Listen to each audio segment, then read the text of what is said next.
कथा प्रारंभ हो तो है, सुनो वीर हनुमान।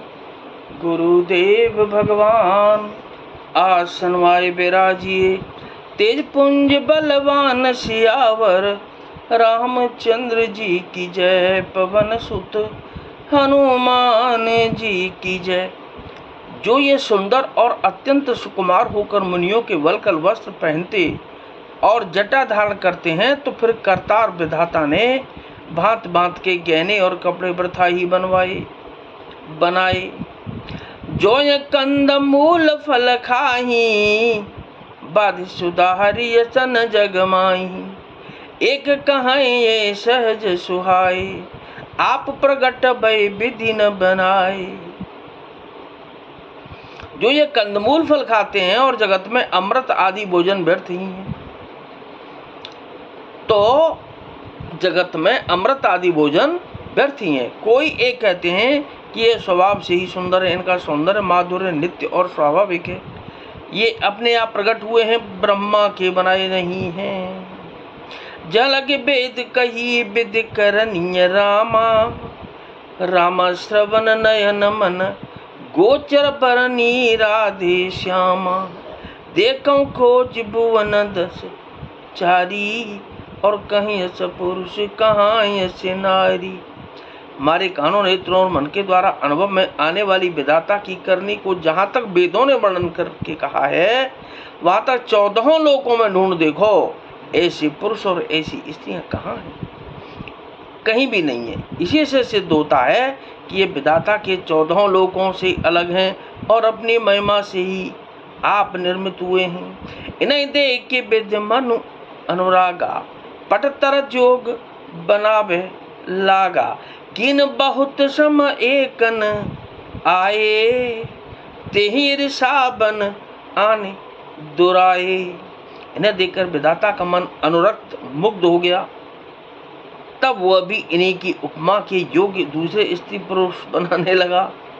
उसने बहुत परिश्रम किया, परंतु कोई उसकी अटकल में ही नहीं आए, पूरे नहीं उतरे।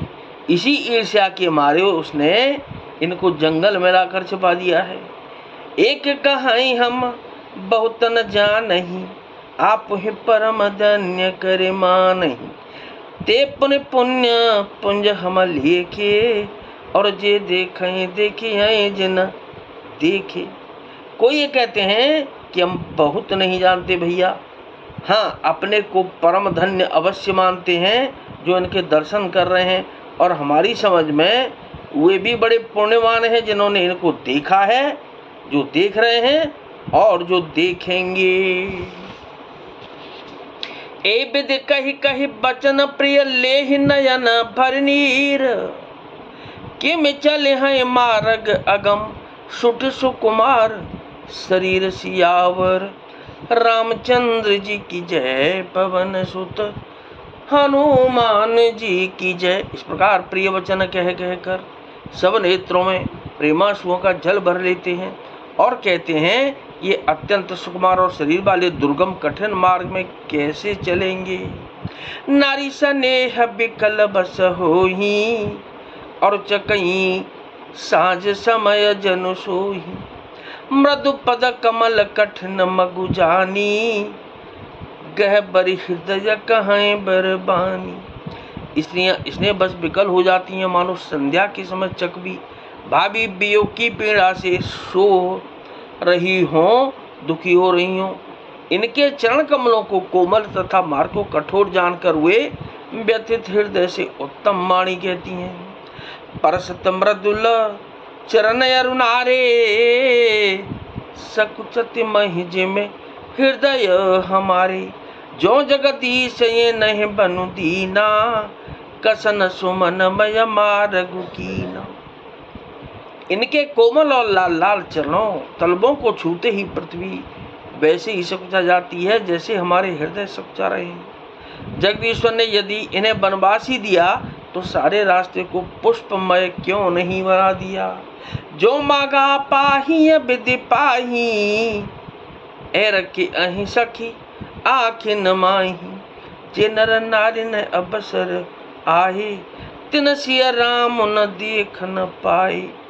यदि ब्रह्मा से मांगे मिले तो हे सखी, हम तो उनसे मांगकर इन्हें अपनी आंखों में ही रखें। जो स्त्री पुरुष इस अवसर पर नहीं आए वे श्री सीताराम जी को नहीं देख सके। सुन स्वरूप बूझहि अकुलाई, अब लगे गए हैं कहाँ लगे भाई। समर्थ धाई बिलो कहीं जाही, प्रमुदित फिर जन्म फल पाई। उनके सौंदर्य को सुनकर वे व्याकुल होकर पूछते हैं कि भाई अब तक वे कहाँ तक गए होंगे। और जो समर्थ हैं वे दौड़ते हुए जाकर उनके दर्शन कर लेते हैं और जन्म का परम फल पाकर विशेष आनंदित होकर लौटते हैं।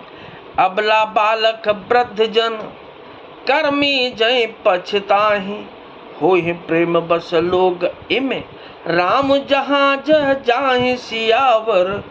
रामचंद्र जी की जय, पवन सुत हनुमान जी की जय। गर्भवती प्रसूता आदि अबला स्त्रियां, बच्चे और बूढ़े दर्शन न पाने से हाथ मलते और पछताते हैं। इस प्रकार जहाँ जहाँ श्री रामचंद्र जी जाते हैं वहाँ लोग प्रेम के वश में हो जाते हैं।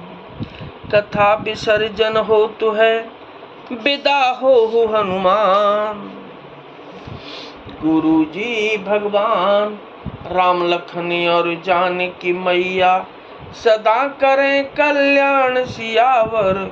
रामचंद्र जी की जय, पवन सुत हनुमान जी की जय।